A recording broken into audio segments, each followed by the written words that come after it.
दोस्तों बात करने वाले हैं कि अगर डिस्ट्रिक्ट कोर्ट में अगर आपका कोई केस है और आपको उसके किसी जजमेंट या फिर ऑर्डर को डाउनलोड करना है, तो इसके लिए सबसे बेस्ट ऐप है ई कोर्ट सर्विस। ठीक है, हमको इसको ओपन करना है और दूसरी जो ऐप है वो प्ले स्टोर में आपको मिल जाएगा, आप वहाँ से इसको डाउनलोड कर सकते हैं। इस ऐप में आपको कई सारे फंक्शन मिल जाएंगे जो कि केस से संबंधित बहुत सारे कामों को मैनेज कर सकते हैं। तो अपने केस के ऑर्डर या फिर जजमेंट को डाउनलोड करने के लिए आपको यहाँ पे एक ऑप्शन मिलता है केस स्टेटस का। तो सिंपली आपको इसी के ऊपर टिक करना है।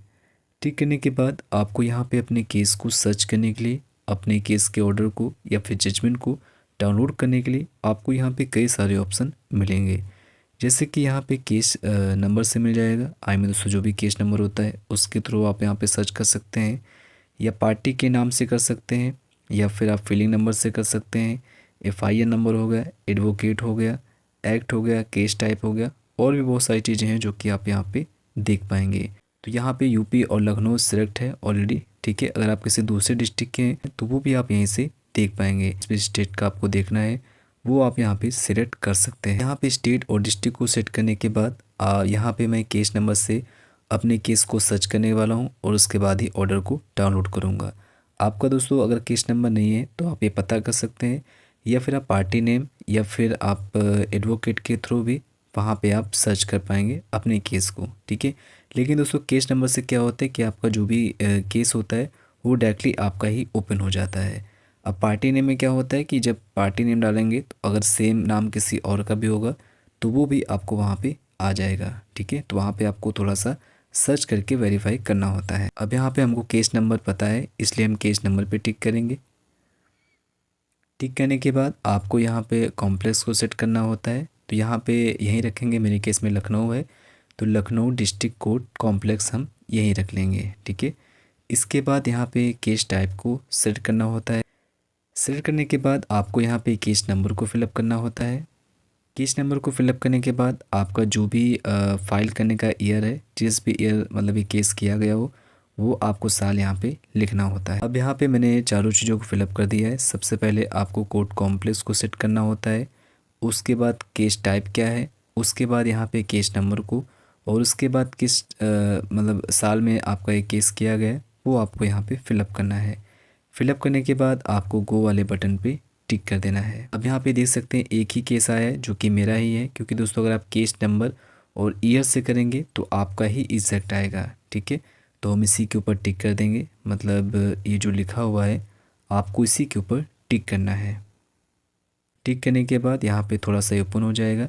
इसके बाद ये जो ब्लू कलर का आपको यहाँ पे लिखा हुआ होगा जो भी आपका केस टाइप होगा, केस नंबर और केस ईयर, आपको इसी के ऊपर टिक करना है।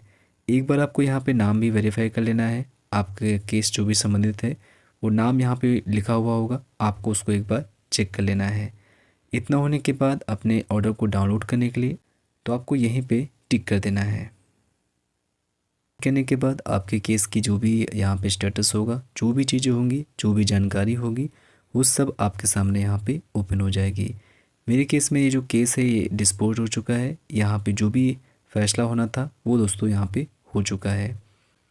अब इतना होने के बाद आपको ऊपर की ओर स्क्रॉल कर लेना है। स्क्रॉल करने के बाद यहाँ पे कई सारे ऑप्शन आपको मिलते हैं। अगर आप देखना चाहें कि केस की तारीखें कब लगी हुई हैं, कब कब लगी हैं, और जो भी चीज़ें हैं वो आप यहीं पे देख पाएंगे। जैसे केस हिस्ट्री में आपको तारीखें दिखा देगा कि कब कब इस केस की तारीख लगी हैं, वो सब आपको यहाँ पे शो करेगा। अब यहाँ पे ऑर्डर को डाउनलोड करने के लिए सबसे नीचे ऑप्शन आपको मिलेगा फाइनल ऑर्डर एंड जजमेंट, आपको इसी के ऊपर टिक करना है। टिक करने के बाद ये डिटेल्स ओपन हो जाएगी। आपको थोड़ा सा ऊपर की ओर स्क्रॉल कर लेना है। स्क्रॉल करने के बाद यहाँ पे जो भी केस की डेट होगी, अब यहाँ पे जो भी ऑर्डर करने की डेट होगी वो आपको यहाँ पे शो होगी। इसके बाद यहाँ पे लिखा होगा जजमेंट प्रोनाउंस्ड। अपने ऑर्डर को डाउनलोड करने के लिए आपको इसी के ऊपर टिक करना है। अब इसके बाद यहाँ पे मेरा जो जजमेंट है वो डाउनलोड हो चुका है। इसके बाद मैं ओपन करके भी दिखा देता हूँ।